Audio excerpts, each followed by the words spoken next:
निर्गमन की पुस्तक। पहले वीडियो में हमने अध्याय 1 से 18 के विषय में जाना, जो बुनियादी कहानी बताते हैं कि कैसे परमेश्वर ने फिरौन का सामना कर उसे हराया और गुलाम इजराइल के लोगों को बचाया तथा मेमने के खून से बचने का तरीका बताया। तब परमेश्वर ने अपने लोगों को समुद्र के पार और फिर जंगल में पहुंचाया, जहां आश्चर्य की बात है कि वो गुस्सा और शिकायत करते थे।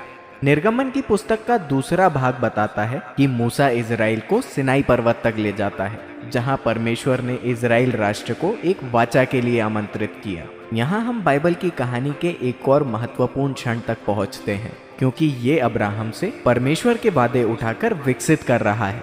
याद करें, उत्पत्ति की पुस्तक से परमेश्वर ने वादा किया था कि अब्राहम के परिवार के माध्यम से वो किसी भी तरह से सभी राष्ट्रों को अपना आशीष देंगे। और यहाँ हम और अधिक पता लगाते हैं। परमेश्वर कहते हैं, यदि इजराइल वाचा के नियमों का पालन करता है तो वो परमेश्वर के नियमों, शिक्षा और न्याय से इतने तराशे होंगे कि वो याजकों का राज्य बन जाएंगे।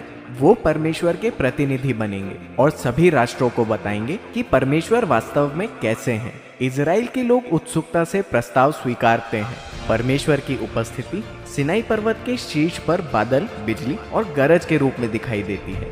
मूसा उनका प्रतिनिधि बनकर परमेश्वर की वाचा के मूल नियम, प्रसिद्ध 10 आज्ञाओं को बताता है। ये समझौते की मूल शर्तों की तरह है कि कैसे इजरायली और परमेश्वर एक दूसरे से संबंधित होंगे। इसके बाद आदेश का एक और संग्रह आता है, जो पहले 10 आदेशों को अधिक विस्तार से बताता है। इजराइल में प्रार्थना, सामाजिक न्याय, कैसे साथ रहना चाहिए के विषय में कानून है।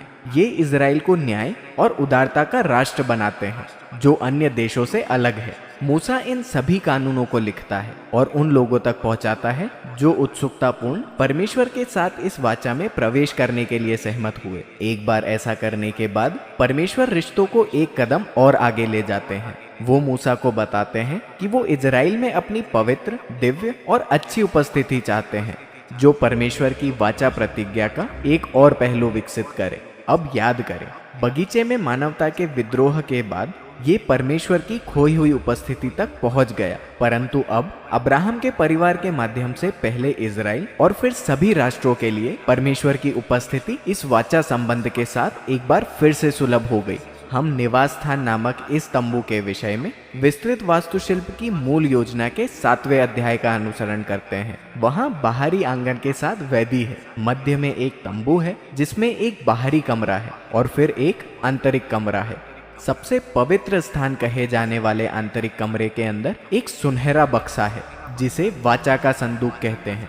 इसके शीर्ष पर स्वर्गदूत एक जीव है। परमेश्वर की उपस्थिति का ये दिव्य स्थान है। इन अध्यायों में बहुत विस्तृत वर्णन है। यहाँ ये जानना महत्वपूर्ण है कि प्रत्येक टुकड़े का कुछ प्रतीकात्मक मूल्य होता है। फूल, स्वर्गदूत, सोने और गहने सभी स्वर्ग उद्यान में वापस आते हैं, जहाँ परमेश्वर और मनुष्य आत्मीयता एक साथ रहते हैं। कहने के लिए निवास स्थान एक चलित स्वर्ग की तरह है। ये वो स्थान है जहाँ सिद्धांत से परमेश्वर और इजराइल शांति से एक साथ रह सकते हैं। इस प्रस्ताव में कुछ गलत है।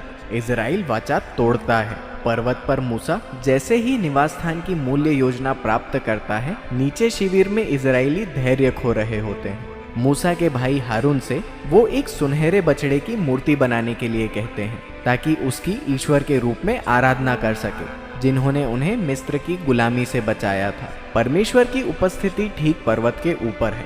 वो इसे देख सकते हैं, लेकिन यहाँ वो वाचा के पहले 2 आदेशों को तोड़ने से नीचे हैं। वो कोई अन्य देवता और मूर्ति के पक्ष में नहीं है। किसका अनुसरण करें, ये बहुत महत्वपूर्ण है। परमेश्वर जानते हैं कि पृथ्वी पर क्या हो रहा है। अपने क्रोध और दर्द में वो पहले मूसा को आमंत्रित करते हैं। उन्होंने मूसा को बताया कि वो सिर्फ इजराइल को मिटाना चाहते हैं, लेकिन मूसा ने परमेश्वर के आकर्षक चरित्र द्वारा हस्तक्षेप किया।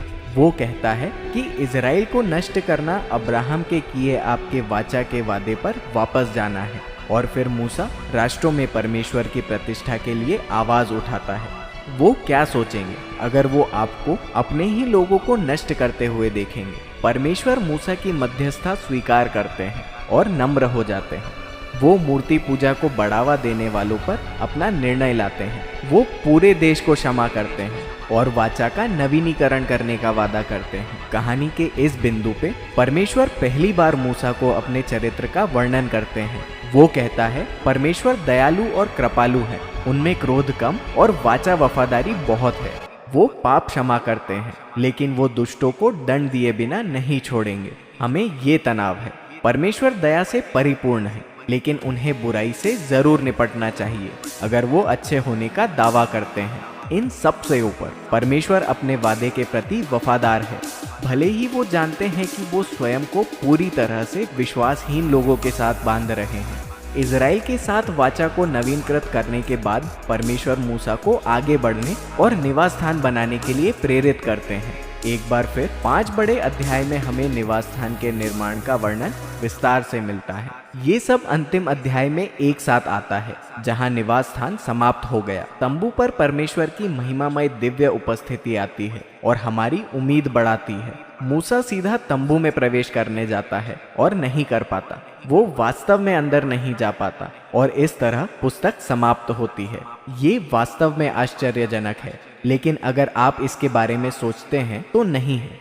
आप अब देख सकते हैं कि इजराइल के पापों ने परमेश्वर के साथ संबंध को कितना नुकसान पहुंचाया। इसका हम अंदाजा भी नहीं लगा सकते। पुस्तक खोलकर याद रखें कि फिरौन की बुराई ने इजराइल और परमेश्वर की वाचा के वादे को धमकी दी, लेकिन पुस्तक जब तक समाप्त होती है तो इजराइल स्वयं का सबसे बड़ा दुश्मन बन जाता है। उनके पाप वाचा के भविष्य को धमका रहे हैं। तो पुस्तक समाप्त होने पर यह सवाल है कि परमेश्वर कैसे उनकी पवित्रता और भलाई से लोगों के पापपूर्ण भ्रष्टाचार के इस संघर्ष को सुलझाने जा रहे हैं।